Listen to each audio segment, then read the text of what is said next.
Good morning dear students. Online क्लासों में आपका हार्दिक अभिनंदन है।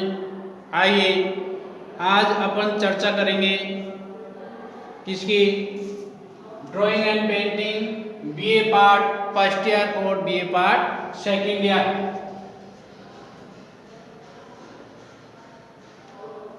बीए पार्ट फर्स्ट ईयर वालों के तो ये 115 नंबर का लेक्चर है और सेकेंड ईयर वालों के 128 नंबर का ये लेक्चर है। दोनों में समान सिलेबस होने के कारण ये एक साथ में पढ़ाया जा रहा है और फर्स्ट ईयर वालों को तो पहले भी पढ़ा दिया, उनका तो ये दौरान चल रहा है। तो देखिए पिछले लेक्चर में अपन ने चर्चा की थी एलोरा की गुफाओं के बारे में। किसके बारे में? एलोरा की प्रमुख गुफाओं के बारे में। और मैंने आपको एलोरा के जो गुफाओं के दृश्य थे वो भी आपको इस लेक्चर वीडियो के माध्यम से दिखाए थे। आपको समझ में आ गया होगा कि एलोरा की गुफाएं किस प्रकार से है, वहाँ पर कौन कौन सी प्रतिमाएं बनी हुई है, ये सब आपने पिछले लेक्चर में देखा होगा।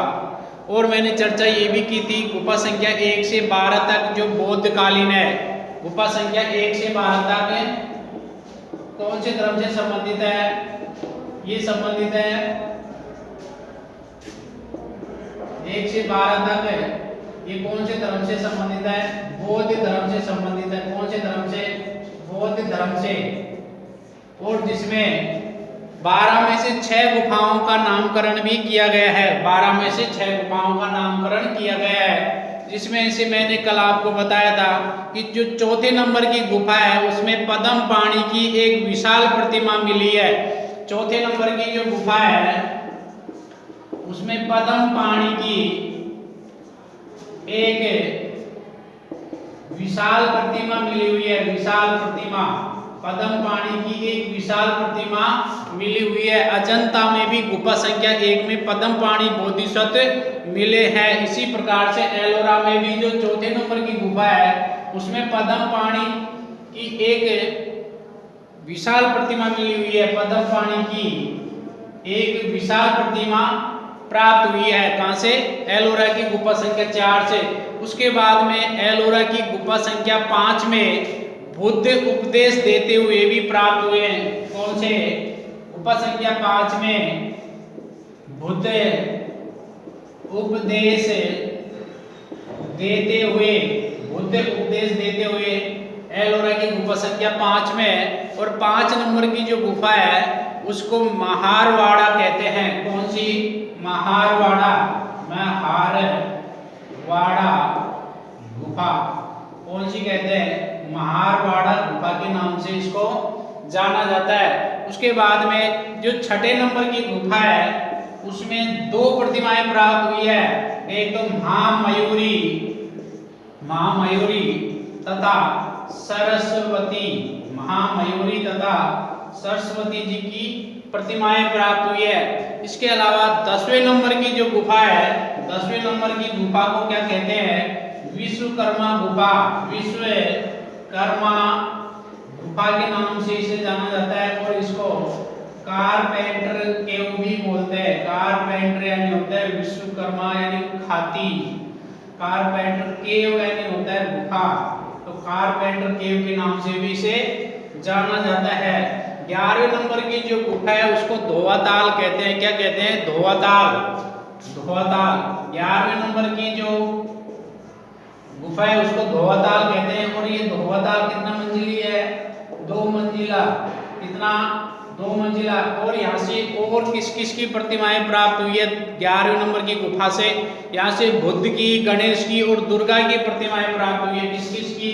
एक तो बुद्ध की, गणेश की और दुर्गा की, इन देवी देवताओं की प्रतिमा प्राप्त हुई है एलोरा की गुफा संख्या 11 से। उसके बाद में अपन ने चर्चा की थी 12वें नंबर की गुफा, इसको कहते हैं 3 ताल। क्या कहते हैं? 3 ताल। क्या कहते हैं? 3 ताल के नाम से इस गुफा को पहचाना जाता है। तो इतनी चर्चा अपन ने पिछले लेक्चर में कर ली थी। एक बार वापिस से आपको याद दिलाने के मैंने आज आपके सामने ये वापिस से इन गुफाओं के नाम लिखे हैं। तो अब मिटाने से पूर्व एक बार फिर से एक बार पढ़ लेते हैं। देखो, अजंता की गुफा संख्या 1 से लेके 12 तक जो बौद्ध धर्म से संबंधित है। किस धर्म से? बौद्ध धर्म से। ये बहुत ही इंपॉर्टेंट है कि कौन सी गुफाएं कौन से धर्म से संबंधित है, इसमें से क्वेश्चन पूछ लेते हैं। तो गुफा संख्या 1 से लेकर 12 तक कौन से धर्म से संबंधित है? बौद्ध धर्म से संबंधित है। कौन से धर्म से? बौद्ध धर्म से संबंधित है। जिसमें से कुछ गुफाओं का नामकरण भी किया गया है, यानी कि कुछ गुफाओं को प्रतिमाओं के अनुसार उनका नाम दिया गया है। तो क्या क्या नाम है इनके, देखिए। तो गुफा संख्या 4 से प्रारंभ हुआ नामकरण। तो पद्मपाणि की एक विशाल प्रतिमा प्राप्त हुई है। कहां से? एलोरा की गुफा संख्या 4 से पद्मपाणि की एक विशाल प्रतिमा हमें प्राप्त हुई है एलोरा की गुफा संख्या 4 से। उसके बाद में गुफा संख्या 5 का नंबर आता है, जिसमें बुद्ध उपदेश देते हुए दिखाए गए हैं। बुद्ध जी है वो उपदेश दे रहे हैं, भगवान बुद्ध क्या दे रहे हैं? उपदेश दे रहे हैं, इसको दर्शाया गया है। और इसके अलावा इस गुफा का अन्य नाम है महारवाड़ा गुफा। कौन सा गुफा? महारवाड़ा गुफा भी इसको कहते हैं। इसके अलावा 6ठे नंबर की जो गुफा है उसमें 2 आकृतियां, 2 प्रतिमाएं प्राप्त हुई है, जिसमें एक तो है महामयूरी, और दूसरी कौन सी है? सरस्वती। एक तो महामयूरी और दूसरी है सरस्वती। 2 प्रतिमाएं हमें प्राप्त हुई है। 10वें नंबर की जो गुफा है उसको विश्वकर्मा गुफा भी कहते हैं। क्या कहते हैं? विश्वकर्मा गुफा भी कहते हैं, जिसको इंग्लिश में कारपेंटर केव के नाम से जाना जाता है, क्योंकि यहाँ पर लकड़ी के 50 बीम और टुकड़े आदि यहाँ प्राप्त हुए हैं। इसके अलावा 11 नंबर की जो गुफा है उसको बोलते हैं धोवाताल। क्या बोलते हैं? धोवाताल। ये जो धोवाताल गुफा है ये 2 मंजिली बनी हुई है। कितनी मंजिली? 2 मंजिली बनी हुई है, जिसमें बुद्ध की मूर्ति, गणेश की मूर्ति और दुर्गा की मूर्ति आदि देव देवताओं की मूर्ति हमें प्राप्त होती है। कहां से? गुफा संख्या 11, जिसमें धोवाताल के नाम से इसे जाना जाता है। उसके अलावा 12 नंबर की जो गुफा है उसको बोलते हैं 3 ताल। एलोरा की गुफा संख्या 12, जिसको किस नाम से जाना जाता है? 3 ताल के नाम से जाना जाता है। किस नाम से? 3 ताल के नाम से।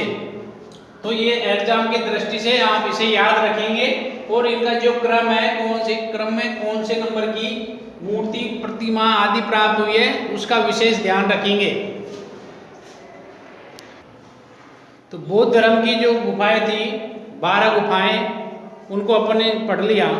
उसके बाद में आती है हिंदू धर्म की या ब्राह्मण धर्म की। हिंदू धर्म को ही ब्राह्मण धर्म कहते हैं। तो हिंदू धर्म की या ब्राह्मण धर्म से संबंधित गुफाएं, जिसमें गुफा संख्या 13 से लेकर गुफा संख्या 29 तक की जो गुफाएं हैं, उनको किसमें माना गया है?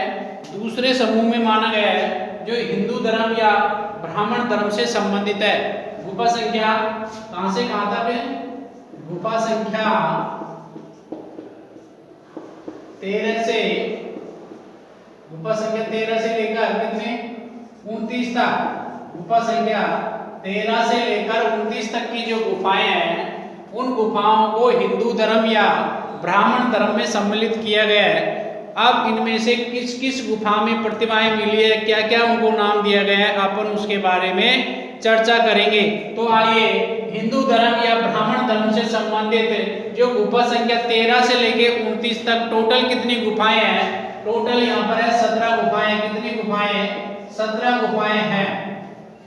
इन 17 गुफाओं के बारे में हम चर्चा करेंगे, जिसमें से 14वीं नंबर की जो गुफा है, ये जो संख्या डाल रहा हूं मैं, ये गुफा संख्या है, ध्यान रखना। तो 14वीं नंबर की जो गुफा है उसको ब्राह्मणी गुफा भी कहते हैं। कौन सी? ब्राह्मणी गुफा। इसको ब्राह्मणी गुफा भी कहते हैं। और इसके अलावा इसका एक और नाम है रावण की खाई। क्या? रावण की खाई। रावण की खाई। जो 14वीं नंबर की, जो 14 नंबर की जो गुफा है, इसके 2 नाम है। एक तो है ब्राह्मणी गुफा और दूसरा नाम है इसका रावण की खाई। क्वेश्चन आएगा, रावण की खाई के नाम से एलोरा की किस गुफा को पहचाना जाता है? गुफा संख्या 14 को। या फिर आएगा रावण की खाई निम्न में से किस स्थान पर प्राप्त हुई गुफा है? तो यह है एलोरा से प्राप्त हुई गुफा। किस धर्म से संबंधित है? हिंदू धर्म या ब्राह्मण धर्म से संबंधित है। और यहाँ से कुछ मूर्तियां प्राप्त हुई है, कुछ प्रतिमाएं जिनका नाम इस प्रकार से है कि गंगा, यमुना, गणेश और महिषासुर मर्दिनी आदि की। गंगा की मूर्ति यहाँ से प्राप्त हुई, गंगा, यमुना, गणेश और महिषासुर मर्दिनी। महिषासुर मर्दिनी की जो प्रतिमाएं हैं ये सब कहां से प्राप्त हुई है? ये हुई है एलोरा की गुफा संख्या 14 से, जिसको ब्राह्मणी गुफा भी कहते हैं और रावण की खाई भी कहते हैं। यहाँ से गंगा, यमुना, गणेश और महिषासुर मर्दिनी की प्रतिमाएं हमें प्राप्त होती है। इसके अलावा 15वीं नंबर की जो गुफा है, कौन से नंबर की? 15वीं नंबर की जो गुफा है उसको कहते हैं दशावतार मंदिर। क्या कहते हैं? दशावतार मंदिर। दशावतार मंदिर। कौन सी नंबर की गुफा को? 15वीं नंबर की जो गुफा है उसको दशावतार मंदिर कहा जाता है, दशावतार मंदिर। फिर आते हैं 16वें नंबर की गुफा। कौन से नंबर की गुफा? 16वें नंबर की गुफा। ये बहुत इंपॉर्टेंट गुफा है और इस गुफा के क्या क्या नाम है देखिए। इस गुफा का जो मेन मंदिर है उसको बोलते हैं कैलाश मंदिर। क्या बोलते हैं? कैलाश मंदिर। कैलाश मंदिर ये बहुत फेमस है, कैलाश मंदिर। और इस कैलाश मंदिर को कृष्ण प्रथम राजा ने 8वीं सदी में बनवाया था। किसने बनवाया था? कृष्ण प्रथम राजा ने 8वीं सदी में, किसने बनवाया था? कृष्ण प्रथम राजा ने 8वीं सदी में इस कैलाश मंदिर को बनवाया था, जो एलोरा की गुफा संख्या 16 में स्थित है। और इस कैलाश मंदिर जो गुफा है इसको रंग महल भी कहते हैं। किस नाम से?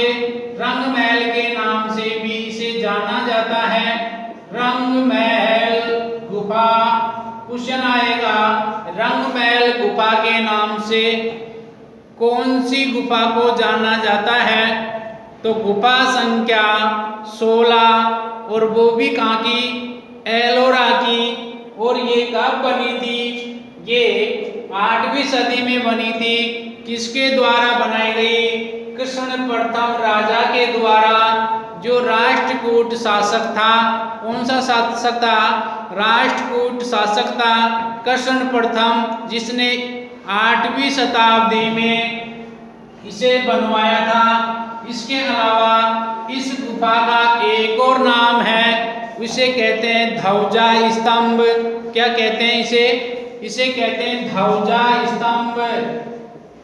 ध्वजा स्तंभ के नाम से भी इस गुफा को जाना जाता है। तो 16वें नंबर की गुफा के कितने नाम हो गए? इसके 3 नाम हो गए। पहला है कैलाश मंदिर, दूसरा है रंग महल, तीसरा है ध्वजा स्तंभ। और ये जो कैलाश मंदिर है ये कृष्ण प्रथम राजा ने 8वीं शताब्दी में बनवाया था। इसके बाद में 17वें नंबर की गुफा आती है। कौन से नंबर की? 17वें नंबर की गुफा आती है। और इस गुफा को क्या नाम दिया गया है? देखिए जो 17 नंबर की गुफा है इसमें सर्वाधिक देवी मूर्तियां मिली है। क्या मिली है? सर्वाधिक देवी मूर्तियां। सर्वाधिक देवी मूर्तियां प्राप्त हुई है। देवी मूर्तियां प्राप्त हुई है। सबसे ज्यादा देवी देवताओं की मूर्तियां कहां से प्राप्त हुई है? 17 नंबर की गुफा से। एलोरा की 17 नंबर की गुफा से प्राप्त हुई है। इसके बाद में 18वें नंबर की गुफा का कोई पता नहीं चला, लेकिन 19वीं नंबर की जो गुफा है उसका नाम पता चला है कि उसको सप्त मातृका कहते हैं। 19वीं नंबर की गुफा को क्या कहते हैं? सप्त मातृका। सप्त मातृका के नाम से जाना जाता है। 19वीं नंबर की जो गुफा है उसको सप्त मातृका के नाम से जाना जाता है। उसके बाद में गुफा संख्या 21 का नंबर आता है। कौन सी गुफा का? गुफा संख्या 21 का नाम आता है। और इस गुफा संख्या 21 को रामेश्वर मंदिर भी कहते हैं। कौन सा? रामेश्वर मंदिर। इसके भी 2-3 नाम है अलग अलग। एक तो इसे रामेश्वर मंदिर कहते हैं, रामेश्वर मंदिर, गुफा संख्या 21। इसके अलावा और क्या नाम है इसका? इसमें एक शिव तांडव की मूर्ति प्राप्त हुई है। क्या प्राप्त हुई है? शिव तांडव की मूर्ति। शिव तांडव की मूर्ति कहां से प्राप्त हुई है? एलोरा की गुफा संख्या 21 से हमें शिव तांडव की मूर्ति जो रामेश्वर मंदिर से हमें प्राप्त हुई है। इसके अलावा महिषासुर मर्दिनी की मूर्ति भी हमें प्राप्त हुई है। किसकी? महिषासुर मर्दिनी। महिषासुर मर्दिनी की मूर्ति भी हमें प्राप्त हुई है। एलोरा की गुफा संख्या 21 से देखो, एलोरा की गुफा संख्या 21 में हमें कौन कौन सी प्रतिमाएं प्राप्त हुई है? एक तो शिव तांडव की मूर्ति प्राप्त हुई है। कौन से तांडव की? शिव तांडव की मूर्ति प्राप्त हुई है।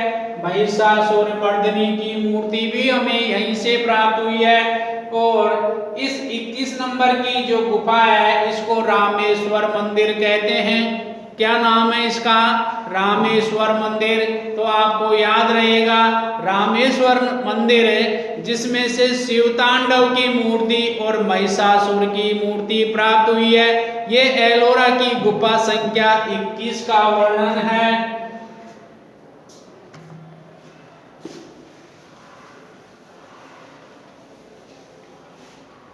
और देखते हैं कौन कौन सी गुफाएं हैं।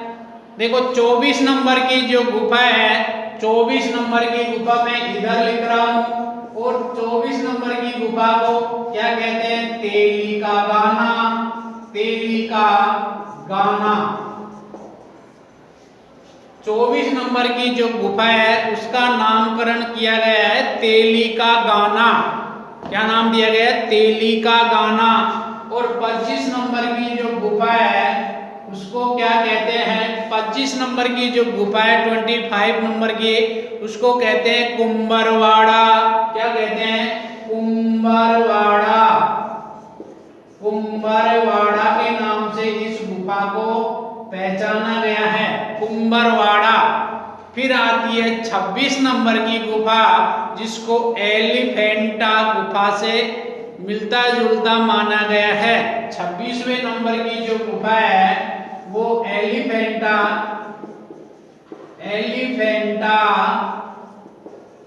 गुफा के समान। 26 नंबर की जो गुफा है उसे एलिफेंटा गुफा के समान बताया गया है। और उसके बाद में अब आती है 27वें नंबर की गुफा जिसको सीता की नहानी के नाम से जाना जाता है। इस नाम से सीता की नहानी, सीता की नानी नहीं, नहानी, सीता की नहानी के नाम से जाना जाता है। और पास में ही एक क्या है? झरना है। पास में ही एक क्या है? पास में ही एक झरना है। पास में एक क्या है? झरना है। ऊपर से पानी गिर रहा है, जैसे पहाड़ों से पानी गिरता है ना, तो वो झरना दिखता है अपन को और उस झरने को देख के अपना भी मन करता है नहाने का। तो वहां पर भी एक सीता की नहानी यानी कि नहाने धोने का स्थान वो गुफा संख्या 27 से हमें प्राप्त हुआ है। उसके अलावा 28 नंबर की जो गुफा है इसको अष्टभुजा देवी के नाम से जाना जाता है। इस नाम से अष्टभुजा देवी। अष्टभुजा देवी के नाम से कौन सी संख्या को जाना गया? 28 नंबर की गुफा संख्या को जाना गया। इसके अलावा 29वीं नंबर की जो गुफा है उसको क्या कहते हैं? उसको कहते हैं घूमरलैंड। क्या कहते हैं? घूमरलैंड के नाम से उसे जाना जाता है। किस नाम से? घूमरलैंड के नाम से गुफा संख्या 29 को। और अब आती है जैन धर्म से संबंधित। कौन से धर्म से संबंधित? जैन धर्म से। जैन धर्म से संबंधित गुफा यहाँ पर है और याद रखेंगे कौन से धर्म से संबंधित? जैन धर्म से संबंधित गुफाएं हैं, जिसमें से 30वें नंबर से लेकर 34वें नंबर तक की 5 गुफाएं हमें जैन धर्म की प्राप्त हुई है। और जिसमें से 30वें नंबर की जो गुफा है उसको छोटा कैलाश कहते हैं। किस नंबर की? 30 नंबर की जो गुफा है उसको क्या कहते हैं? छोटा कैलाश। छोटा कैलाश कहते हैं, क्योंकि एक कैलाश गुफा कहाँ मिली थी? गुफा संख्या 16 में, जिसको कैलाश मंदिर कहते हैं। और इधर इसमें अंतर जानने के लिए इसको कह दिया छोटा कैलाश। इसके अलावा 31वें नंबर की गुफा हमें अभी तक पता नहीं चला कि उसका क्या नाम है, लेकिन जो 32वें नंबर की गुफा है उसका नाम पता चल गया, उसका है इंद्र सभा। क्या नाम है 32 नंबर की गुफा का? इंद्र सभा। इंद्र सभा। और उसके अलावा जो 33वीं गुफा है उसको कहते हैं जगन्नाथ सभा। क्या कहते हैं? जगन्नाथ सभा। 33वें नंबर की गुफा को जगन्नाथ सभा के नाम से जाना जाता है। ये इस प्रकार की जो गुफाओं का नामकरण किया गया है वो मैंने अभी आपको बोलकर भी और लिखकर भी बताया कि कौन कौन से धर्मों से संबंधित कौन कौन सी गुफाओं के क्या क्या नाम दिए गए हैं। तो चलिए एक बार वापस से अपन इन सारी गुफाओं को पढ़ लेते हैं कि कौन कौन सी गुफाएं हैं। देखिए चर्चा कर रहे हैं अपन एलोरा की गुफाओं का नामकरण। एलोरा की गुफाओं का नामकरण जिसमें 3 धर्मों से संबंधित गुफाएं प्राप्त हुई है, जिसमें बौद्ध धर्म की जो गुफाएं हैं वो गुफा संख्या 1 से लेकर 12 तक की गुफाएं हैं, जो 350 ईस्वी से लेकर 700 ईस्वी तक निर्मित मानी गई है। और इन गुफाओं में जिन गुफाओं का नामकरण दिया गया है या जिनके बारे में चर्चा प्राप्त हुई है उनको हम यहाँ पढ़ रहे हैं। तो देखिए ये लाइन है, ये तो गुफा संख्या है, गुफा नंबर, और ये गुफाओं के नामकरण है। तो बौद्ध धर्म से संबंधित गुफाएं जिसमें 1 से लेकर 12 तक है। तो चौथे नंबर की जो गुफा है उसको पद्मपाणि की एक विशाल प्रतिमा मिली है। चौथे नंबर की गुफा में क्या प्राप्त हुई है? पद्मपाणि की एक विशाल प्रतिमा प्राप्त हुई है। 5वें नंबर की गुफा को बुद्ध उपदेश देते हुए 5वें नंबर की गुफा को बुद्ध उपदेश देते हुए की प्रतिमा वहां पर देखी गई और इस गुफा का नाम दिया गया महारवाड़ा गुफा। क्या नाम दिया गया? महारवाड़ा गुफा। 6ठे नंबर की गुफा में महामयूरी और सरस्वती की 2 प्रतिमाएं हैं। कौन कौन सी प्रतिमाएं हैं? महामयूरी और सरस्वती की 2 प्रतिमाएं प्राप्त हुई है। 10वें नंबर की गुफा को विश्वकर्मा गुफा कहते हैं। किस नाम से जानी जाती है? विश्वकर्मा गुफा के नाम से जानी जाती है। और इसको कारपेंटर केव भी कहते हैं, ये इंग्लिश में नाम है इसका, कारपेंटर केव। 11वें नंबर की गुफा को धोवाताल कहते हैं, जो 2 मंजिली है। यहाँ से बुद्ध की, गणेश की और दुर्गा की प्रतिमाएं प्राप्त हुई है। 12वें नंबर की गुफा है उसको 3 ताल के नाम से जानी जाती है। किस नाम से जानी जाती है? 3 ताल के नाम से। फिर देखते हैं यहाँ पर दूसरे समूह की गुफाओं को, जिसमें हिंदू धर्म की या ब्राह्मण धर्म की गुफाएं प्राप्त हुई है। ये गुफा संख्या 13 से लेकर 29 तक है। टोटल इसमें 17 गुफाएं प्राप्त हुई है। कितनी गुफाएं प्राप्त हुई है? 17 गुफाएं प्राप्त हुई है। जिसमें 14 नंबर की जो गुफा है इसको ब्राह्मणी गुफा कहते हैं। क्या कहते हैं? ब्राह्मणी गुफा। इसका दूसरा नाम है रावण की खाई। दूसरा क्या नाम है? रावण की खाई। आरपीएससी के फर्स्ट ग्रेड के ड्राइंग के पेपर में ये क्वेश्चन आ गया था कि गुफा संख्या 14 को किस नाम से जाना जाता है? इसका सही उत्तर था रावण की खाई। ये क्वेश्चन मेरा एकदम सही हुआ। इसके अलावा यहाँ पर गंगा की, यमुना की, गणेश की, महिषासुर मर्दिनी की आदि की प्रतिमाएं प्राप्त हुई है। कहाँ से? एलोरा की गुफा संख्या 14 से। उसके अलावा ये आती है 15वें नंबर की गुफा जिसको बोलते हैं दशावतार मंदिर। 15वें नंबर की गुफा को क्या नाम दिया गया? दशावतार मंदिर के नाम से इसे जाना जाता है। 16वें नंबर की जो गुफा है ये राष्ट्रकूट वंश का एक कृष्ण प्रथम नाम का एक राजा हुआ था, 8वीं शताब्दी की बात है। तो उसने यहाँ पर एक कैलाश मंदिर बनवाया था और इस कैलाश मंदिर को रंग महल भी कहते हैं और यहाँ पर ध्वजा स्तंभ भी बनाया गया है, तो इसको ध्वजा स्तंभ भी कहते हैं, रंग महल भी कहते हैं और इसके अलावा इसका नामकरण हुआ कैलाश मंदिर के नाम से। 17वें नंबर की जो गुफा है इसमें सर्वाधिक देवी मूर्तियां प्राप्त हुई है। सर्वाधिक देवी मूर्तियां कहां से प्राप्त हुई है? एलोरा की गुफा संख्या 17 से है। इसके अलावा 19वें नंबर की जो गुफा है इसको सप्तमातृका कहते हैं। क्या कहते हैं? सप्तमातृका के नाम से जानी जाती है 19वें नंबर की गुफा। अब एलोरा की गुफा संख्या 21 का नंबर आता है तो देखिए इसमें रामेश्वर मंदिर है। क्या है? रामेश्वर मंदिर है। शिव तांडव की मूर्ति लगी हुई है। शिव तांडव की मूर्ति एलोरा के किस मंदिर में लगी हुई है? रामेश्वर मंदिर में लगी हुई है। कितने नंबर की गुफा की चर्चा हो रही है? गुफा संख्या 21 यानी कि 21 नंबर की गुफा। महिषासुर मर्दिनी की मूर्ति भी हमें यहीं से प्राप्त हुई है। किसकी मूर्ति? महिषासुर मर्दिनी की। तो 21 नंबर की गुफा से हमें क्या क्या प्राप्त हुआ? शिव तांडव की मूर्ति प्राप्त हुई, महिषासुर की मूर्ति प्राप्त हुई और यहाँ रामेश्वर मंदिर भी हमें प्राप्त हुआ। इसके बाद में 24 नंबर की गुफा आती है। 24 नंबर की गुफा को कहते हैं तेली का गाना। क्या कहते हैं? तेली का गाना। 25वीं नंबर की जो गुफा है उसको कहते हैं कुंभरवाड़ा। क्या कहते हैं? कुंभरवाड़ा। 26 नंबर की जो गुफा है एलोरा की उसमें एलिफेंटा गुफा के समान दृश्य प्राप्त हुए हैं। किसके समान? एलिफेंटा गुफा के समान हमें दृश्य प्राप्त हुए हैं गुफा संख्या 26 से। इसके बाद आती है गुफा संख्या 27 जिसको सीता की नहानी के नाम से जाना जाता है। सीता की नहानी यानी नहाने धोने का स्थान। और इस गुफा के जस्ट पास में एक झरना बहता हुआ दिखाया गया है। 28 नंबर की जो गुफा है इसको अष्टभुजा देवी के नाम से जाना जाता है। किस नाम से? अष्टभुजा देवी के नाम से जाना जाता है। और 29 नंबर की जो गुफा है इसको ध्रुमरलैंड के नाम से जाना जाता है। किस नाम से? ध्रुमरलैंड।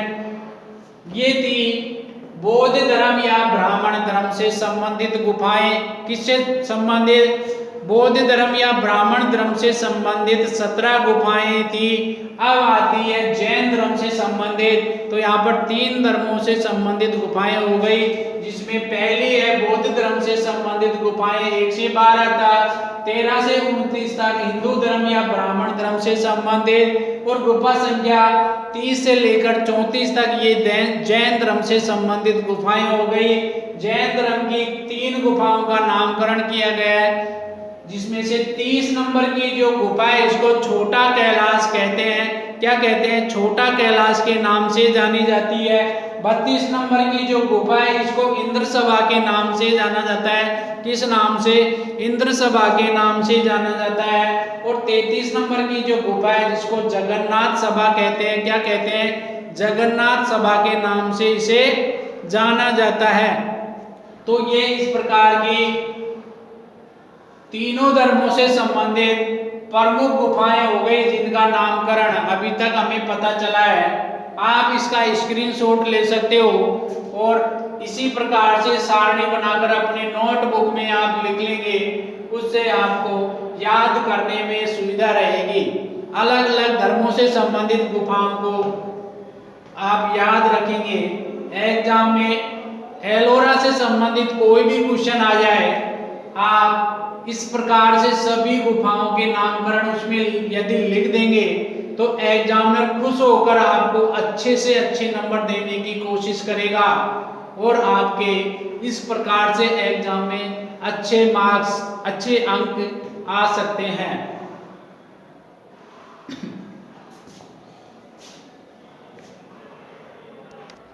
अब हम कुछ शिल्प उदाहरण की बात कर लेते हैं, शिल्पों के उदाहरण। देखिए, एलोरा के शिल्प का सर्वश्रेष्ठ उदाहरण है हमें ये जो कैलाश मंदिर है यहाँ से प्राप्त होता है।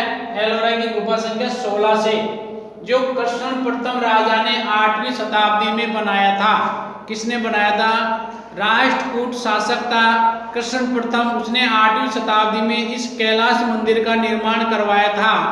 और एलोरा में सबसे अधिक प्रसिद्ध यही कैलाश मंदिर है। क्या नाम है इसका? कैलाश मंदिर। तो कैलाश मंदिर जो महत्वपूर्ण है, इसे राष्ट्रकूट राजाओं ने अपने समय में 8वीं शताब्दी में बनवाया था।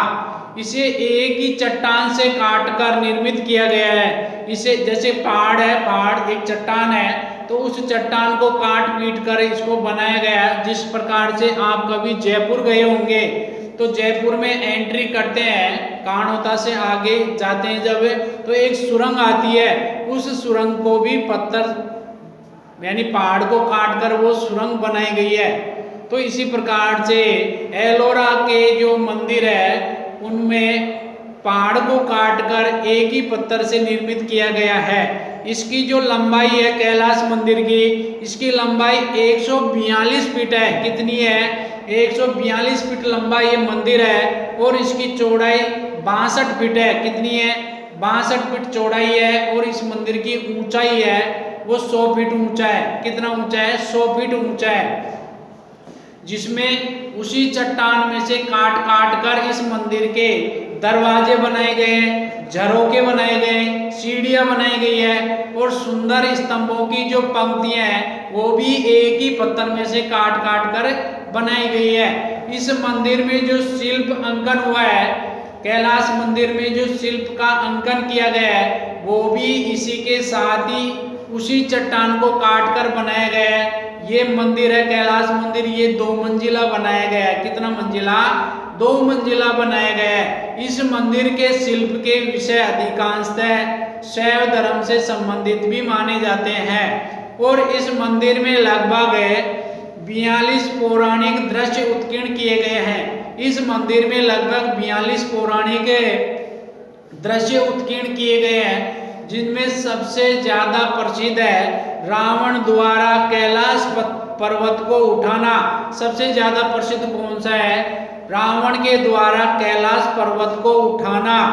इसमें रावण कैलाश पर्वत को उठाने का प्रयत्न कर रहा है और पार्वती भयभीत होकर शिवाजी के कंधे का सहारा ले रही है। इस प्रकार का एक दृश्य बनाया गया है। इसके पीछे एक कहानी है कि रावण जो कैलाश पर्वत पर डेली जाता था, चाहे सर्दी हो, चाहे गर्मी हो, चाहे बरसात हो, कुछ भी हो, वो डेली कैलाश पर्वत पर जाकर शिव जी की पूजा करता था।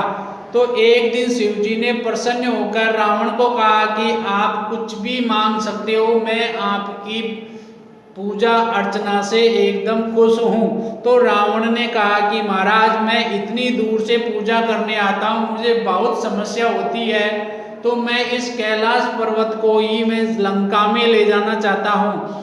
तो अब उसमें क्या है कि वचन दे दिए थे, इसलिए भगवान भी वचन हार नहीं होते हैं। और रावण खुश हो गया था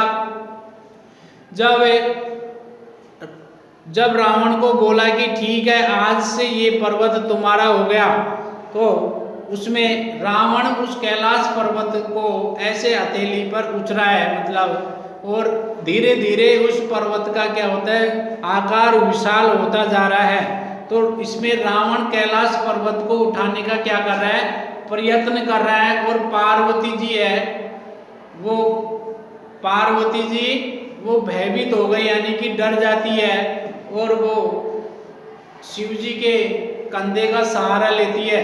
भगवान शंकर के कंधे का क्या लेती है, सहारा लेती है। इस प्रकार का ये दृश्य रावण द्वारा कैलाश पर्वत उठाने के दृश्य में अंकित किया गया है। इस प्रकार की कहानी इस 16 नंबर की गुफा में अंकित है, जिसका नाम है कैलाश मंदिर। क्या नाम है? कैलाश मंदिर। तो आपको ये सब चीजें याद रखनी है। और आज आपका ये एलोरा टॉपिक यहीं पर समाप्त होता है। इसके बाद में एलिफेंटा और महाबलीपुरम 2 टॉपिक और है जो 2 दिन में कंप्लीट हो जाएंगे। उसके बाद में अपन रिवीजन प्रारंभ कर देंगे।